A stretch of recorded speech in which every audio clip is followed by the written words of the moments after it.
มาสบายดีทุกคนเนาะสบายดีสบายดีสบายดีคนติดตามคนบุติดตามแจวปลาทูเนาะแจวแห้งหาก็เรื่องงานเนาะถ่ายกลางคืนหรือเก่าไม่ใช่ไข่บักเขือบักแตงเนาะบักถั่วแล้วก็บักลิ้นไหมหรือว่าบักเอื้องอยู่บ้านเอื้องบักเอื้องลิ้นไหมลิ้นฟ้าบักเอื้องแล้วแต่คนอื่น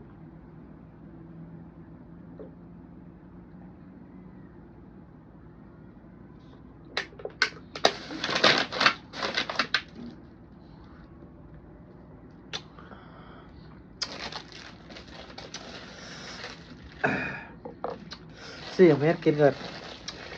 เมื่อยเนาะเรื่องงานเมื่อยอีกการเฮ็ดซื้อสำเร็จรูปไปกิน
บะหมี่น้ำต้มสดเนาะ